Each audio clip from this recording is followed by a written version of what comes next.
Alright guys, so I'm here with my brother's house today, and I just got here from Irvine.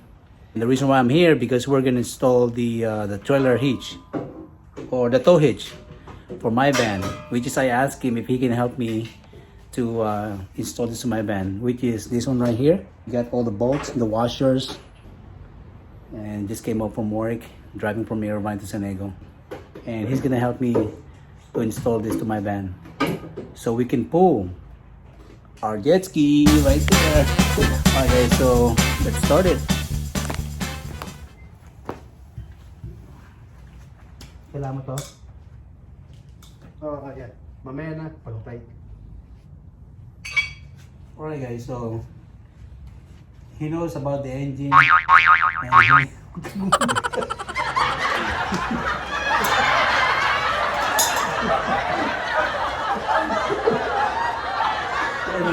so he knows how to fix cars.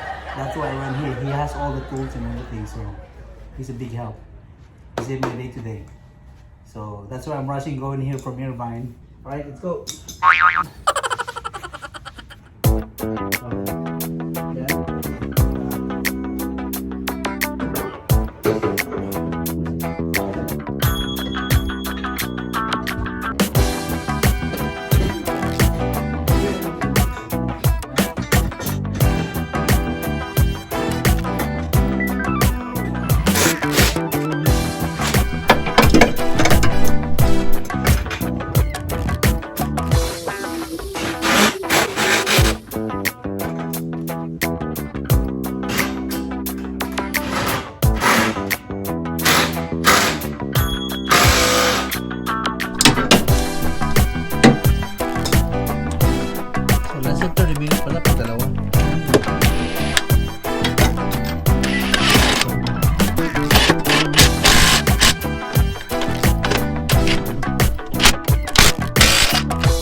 For two person, this is like less than 30 minutes.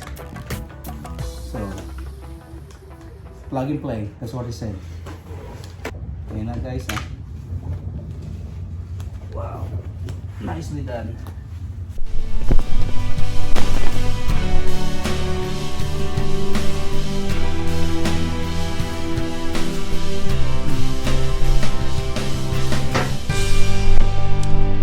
Success, guys. Alright guys, so we did it in less than 15 minutes. Yeah, 15 minutes. But for a single person, it's gonna take you at least 30 minutes. So it's like a plug and play, easy to install. And thank you, e-trailer. Thank you for this tow hitch. And success, guys. And thank you to my brother. Actually, he's the one who installed it. I just helped him out. So, he's the one who installed it. Thank you to my brother. My younger brother. Yeah, he helped me today to install the tow hitch for my van. So I can tow this jet ski in the water by myself. If he's not available. Because he's always busy. Hey guys, after we installed the e-trailer, we're here in the Costco right now trying to get some gas, getting ready for tomorrow because we're trying to break in the jet ski on the water. First time going in the water tomorrow. And he's gonna go first, the lucky man. So, and we're gonna fill up the tank. Also guys, this jet ski take only the premium, not the regular gas. So, only premium. Yeah, let's see how much it's gonna cost for the first gas for this jet ski.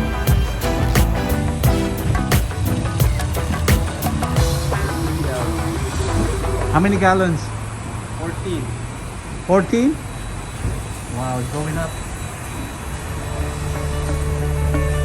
Not even full yet. How many gallons? 18. 18. Actually, 20 gallons, guys. The full tank is 20 gallons because there's already 2 gallons in there from the dealer. So yeah, that's how much we put. So 20 gallons full tank. Yeah.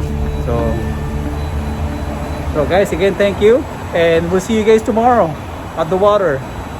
Good night. Good morning, guys. Okay, so this is the continued of when we put the trailer tow hitch, so I can tow my my jet ski, and then now we are here in National City, 24th Street to launch my jet ski, and then my brother and going to enjoy the day today. He's gonna go fish at the same time. At the same time, I'm going to Shelter Island, which is like about 10 miles away from here. I'm gonna meet him over there while he's breaking in the jet ski. Again, this is the continuous videos from last night. We installed the tow hitch for my van, so by his help. The launching place is a little bit dirty, and it's good thing it's high tide. Oh, brother, say hi. So guys, he's still warming up the jet ski right now.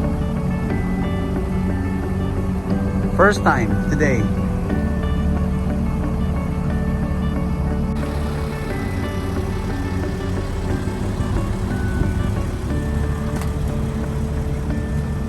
From here, he's going to all the way down to Shelter Island, and at the same time, he's gonna go fish.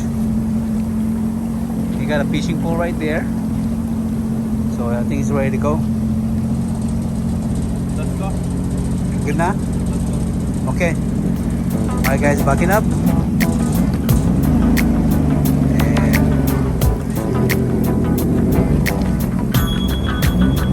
reverse.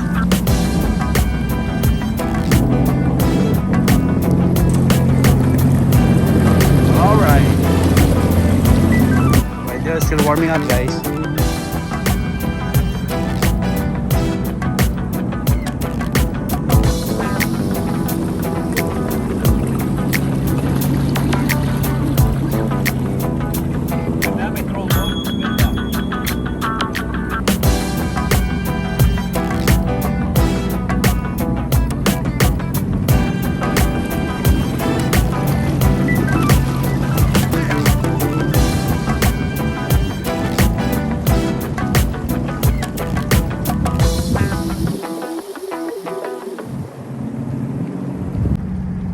Alright guys, so I'll see him over there at Shelter Island, and I don't really go with him today. He's just gonna break in the jet ski, and I'm going to drive the van. It's like about 10 miles away from here, and at the same time I let him go fish so he can enjoy the day today.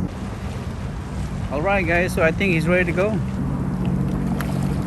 Okay na? Good. Okay. Okay na? Yeah, mag-fishing ka na doon. Hit muna sa ano. Okay. Tawag mo na siya. Okay, Shelter Island.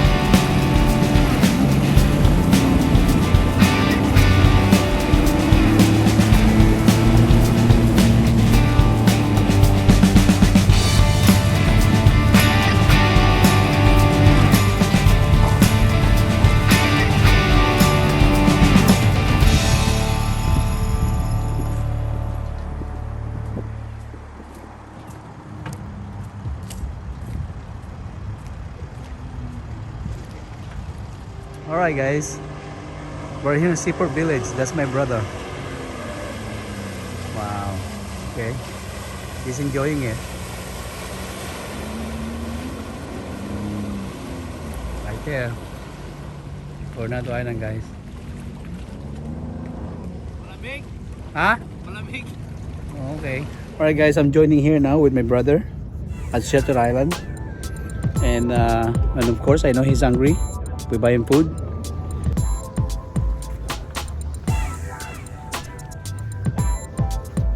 It's time to eat guys before we go to the water guys. I feel him earlier, that's why I stopped by the Burger King. He got hungry now. See? I'm right. The psycho brother. He's here. Is there like a fish limit, fish size limit on calico bass? Alright guys, I'm getting all the info because this guy been doing this for a long time, so he knows what's going on. So he's gonna go out, and we probably going to follow them outside there. So, and he has a small kayak with a small motor, so we'll see him there. And we're done eating, and we're about to leave. And I'm gonna join with him. We're gonna go outside there. Ano lugar yon? Cabrillo. Is that Cabrillo? Yeah, Cabrillo and Coronado on the other side. So we'll see what's going to happen. And he's gonna go fishing and hope for the best for the fish. So let's go. Alright guys, good luck to my brother. I'm gonna go fly and brother, magsalita ka naman, oh. Yeah. Yeah. Alright guys, I'll see you guys there, okay? I have to drive now. Go. Here we go.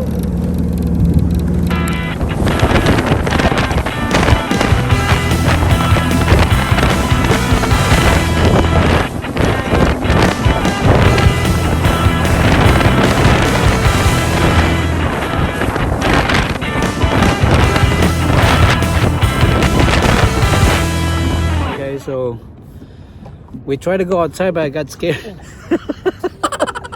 It's a big wave, guys, sa luwas. So that's why I moved up here a little bit.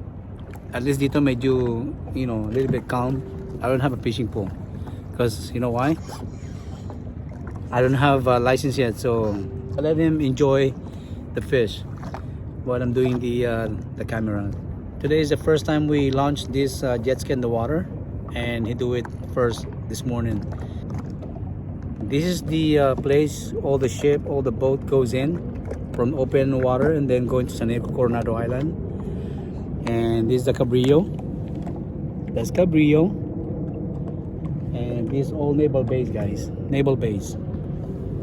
This is where you can find the submarine and the ship, the warship. And this Coronado Island right here on this side. Azef, do you remember when we first buy the inflatable and all? We bought it actually when we were little or when we were still young. Me and him bought inflatable boat from ano yun sa ano? Oh yeah, the name of the store is no, yeah, Sports Authority. But now they're all bankrupt and they shut down. So then now we got a jet ski. Thank God, you know. Thank you for the blessing. Ha? Meron? May nakagat? Okay, we'll wait. Looks like there's a fish on that side, guys. I think the boat made a U-turn right away. You know. Ano yan? Puro bato? Oh, puro bato. Yeah. Alright guys, since this is our first time to launch this Sea-Doo here in the water, I don't really prepare myself to go fishing, even my vest. Yeah, designed for fishing, but I don't have anything yet here because I don't have a plan to go fish today. You know, just ride with the jet ski with my brother and then just have fun today. But as soon as I have a fishing license, count on me. I wish we can fish every day, but we are working every day, so Monday through Friday. And as much as I can, I want to do some vlog and videos about the jet ski, but I'm trying to make time for that. It's kind of hard to do it, you know, both at the same time because you're working, and by the time you go home, you're so tired, you have no time to, you know, for yourself to do the video and the vlog and editing. That's why whenever I can, I'll do the video and I do the vlog. Oh, alright guys, ito nga pala. See that's downtown. You see all the building out there. I don't know if you can see it from the camera, but that's San Diego downtown. So, and somewhere around there, I don't know if you can see it from the camera, but that's Mexico. They call it Baja California, Mexico. which is Tijuana. And ano yung isa doon? Itas. No. Yung isa yung ano, yung sa pinakadulo. Baja California, no? Ay. Oh, you know what? Ensenada, Mexico. I've been there once, but long time ago. I was still like 17, 18. All right, guys. No luck today. No luck. Going Seafood City. No luck, but next time we'll probably catch something. We're gonna go all the way out next time. So that's it for today, guys. Thank you guys for watching. Until next time. Next time. Seafood City. Goodbye. God bless.